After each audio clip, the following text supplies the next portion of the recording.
পরমাণু কর্মসূচি ইস্যুতে জাতিসংঘের নিষেধাজ্ঞা পুনরারোপের জেরে পশ্চিমাদের সঙ্গে সম্পর্ক তলানিতে ঠেকেছে ইরানের। বিশেষ করে ফ্রান্স, জার্মানি আর যুক্তরাজ্যই এই নিষেধাজ্ঞা কার্যকরে মুখ্য ভূমিকা রাখে। এমন পরিস্থিতিতেই বুধবার ফোনালাপ করেন ইরান ও ফ্রান্সের প্রেসিডেন্ট।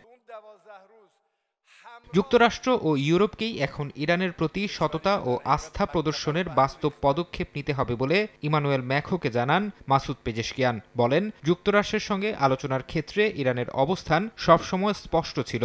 ইরানের বিরুদ্ধে পারমাণবিক অস্ত্র নির্মাণের সব অভিযোগ উড়িয়ে দেন তিনি। বলেন, সর্বোচ্চ ধর্মীয় নেতা আয়াতুল্লাহ আলী খামেনির জারি করা ফতোয়া ও দেশের প্রতিরক্ষা নিরাপত্তা নীতিমালার ভিত্তিতে ইরান কখনোই পারমাণবিক অস্ত্র অর্জনের পথে হাঁটবে না। স্বচ্ছতা ও পারস্পরিক আস্থা গড়ে তুলতে অব্যাহত আলোচনা ও যোগাযোগকে অপরিহার্য উল্লেখ করেন ফরাসি প্রেসিডেন্ট।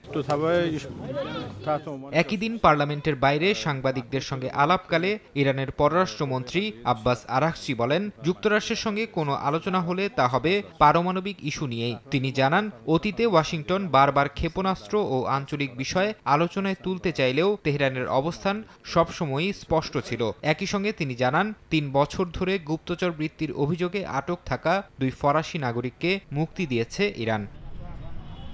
ফরহাদ চৌধুরী, সময় সংবাদ।